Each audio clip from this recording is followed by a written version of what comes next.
स्वागत है आपका कमोडिटी 360 में। सबसे पहले बात यहां पर जीरे की करेंगे, जहां पर भावों में 6 हफ्ते की तेजी पर अब कुछ ब्रेक लगता हुआ दिख रहा है। आज जीरे में लोअर सर्किट लगा और अभी भी आप देख सकते हैं 4% की गिरावट के साथ कारोबार है और भाव 40,000 के नीचे आते हुए लुढ़कते हुए नजर आए हैं। आगे क्या है, इसके आसार कैसे रह सकते हैं, भाव क्या है, फंडामेंटल्स किस तरह की रेंज रह सकती है, कैसी मांग है, इन सब पर बात करेंगे। हमारे साथ जुड़ रहे हैं एंजल वन के AVP Prathamesh Mallya, SMC Global Securities की Vandana Bharti, Federation of Indian spice stake holders के चेयरमैन अश्विन नायक और ऊंझा एपीएमसी के चेयरमैन दिनेश पटेल। आप सभी का कार्यक्रम में स्वागत है। जीरे से ही पहले शुरुआत करेंगे और दिनेश जी आपका व्यू लेना चाहेंगे। रिकॉर्ड हाईज हमने बनते हुए देखे हैं। 250 का भाव 400 होता हुआ नजर आया, 42 तक भी गया और उसके बाद अब यहां पर मुनाफा वसूली है। करीबन 300 रुपए की गिरावट के साथ आज कारोबार है। कैसे रीड करते हैं आप इसे? सबसे पहले किस तरह की आवक है मार्केट्स में और आगे किस तरह की मांग नजर आती है? मैडम, एक तरफा तेजी हुई थी, उसकी वजह से अभी एक लेवल ऐसा हुआ है कि यहाँ पर ग्राहकी में भी थोड़ी कमी आई है, ग्राहकी भी रुकी हुई है और बाजार में करीबन देखो तो 25 लाख बोरी के आसपास का माल ऑलरेडी आ गया है। इतना माल बाजार में जो सप्लाई हुआ है तो भी एक अभी रुकावट बनती थी। बाजार इतना बढ़ गया है कि ये लेवल से 5-10% की जो करेक्शन वो बराबर है। ये करेक्शन मुझे लगता है कि 38,000 तक भी जा सकती है। लेकिन ओवरऑल जो बाजार की जो पोजीशन है, क्रॉप सप्लाई और खेडूत भी नीचे के भाव में बेचने के लिए तैयार नहीं है। ये देखते हुए ज्यादा गिरावट नहीं लगती है। ओवरऑल बाजार का जो सेंटीमेंट है वो स्ट्रांग है। बाजार में किसी भी लेवल पे सपोज ऊपर से किसी ने व्यापार है तो हल्का होके नीचे भी वो शॉर्ट न करे, ऐसा मेरा मानना है। जी हाँ, एक बार जब हाई प्राइसेस हम देख चुके होते हैं तो बिकवाली जल्दी बहुत आसानी से आती नहीं है, लेकिन जब तक कंज्यूमर डिमांड यहाँ पर कम नहीं होगी तब तक एक करेक्शन बड़ा आना थोड़ा मुश्किल भी है।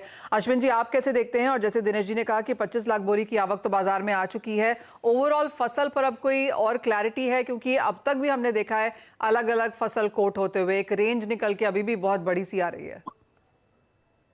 फसल का मैडम जहां तक सवाल है, मेरे ख्याल से FISS हमने 70 लाख बैग्स का प्रोजेक्शन किया था, लेकिन जो मौसम बिगड़ा उसके बाद वो फसल हमारे हिसाब से भी 60 लाख बैग्स के आजू बाजू है।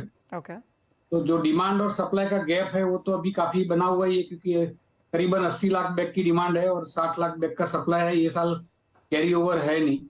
अभी जो फसल एक बार किसी को देखनी है तो वो देखने की रहती है ओवरसीज की फसल, जहाँ टर्की, सीरिया, अफगानिस्तान और जो ईरान, ये 4 कंट्री की फसल आती है। उसकी सिचुएशन मई एंड जून में क्लियर होती है।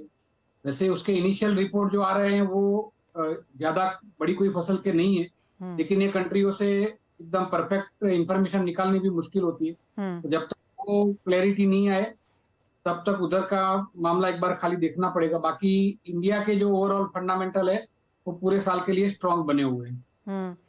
अश्विन जी, आप कहेंगे इस साल के हाईज हमने बनते हुए देख लिए हैं, या फिर आपको लगता है कि जैसे दिनेश जी भी कह रहे हैं कि 5-10% की करेक्शन आएगी लेकिन उसके बाद फिर से तेजी के ही आसार हैं?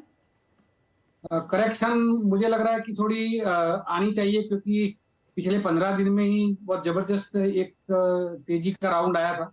तो जिस तरह से तेजी बनी है उसके हिसाब से करेक्शन थोड़ा मुझे लग रहा है और भी एक्सटेंड होगा। अभी जैसा मैंने बताया, अगर ये जो दूसरे कंट्रीज है उधर कहीं से भी कोई सरप्राइज या बड़ी क्रॉप नहीं निकलती है तो ये ये पूरे साल में एक बार नए और हाईज हमको देखने को मिल सकते हैं।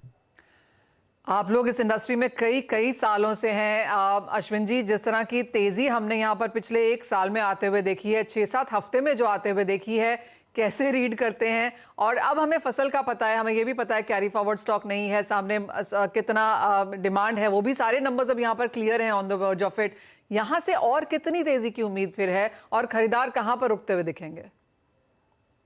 मैडम, खरीदार तो देखो, एक मेरे हिसाब से एक सिस्टम होता है कि कोई अपने घर के लिए 5 किलो जीरा लेता है 1 साल के लिए, तो बढ़े हुए भाव में वो 1-1 किलो हर 2 महीने में लेगा, लेकिन साल के अंत में जो 5 किलो चाहिए वो चाहिए। तो उस हिसाब से मुझे नहीं लग रहा है कि कहीं भी इसमें खरीदारी में कमी आएगी। मेन चीज वही है कि इंडिया के अलावा दूसरा कोई सप्लायर बनता है कि नहीं बनता है। अगर कोई नहीं बनता है तो डिमांड एंड सप्लाई का जो गैप है वो बना रहेगा। और ये गैप बना रहता है तो प्राइस कुछ भी हो सकते हैं, क्योंकि मसालों में हम लोगों ने इलायची में, ब्लैक पेपर में पिछले कई सालों में देखा हुआ है कि कोई भी प्राइस ऊपर की और बन सकती है। लेकिन मेन चीज वही है, आगे अभी यही देखना है कि दूसरे कंट्रियों के हालात क्या रहते हैं।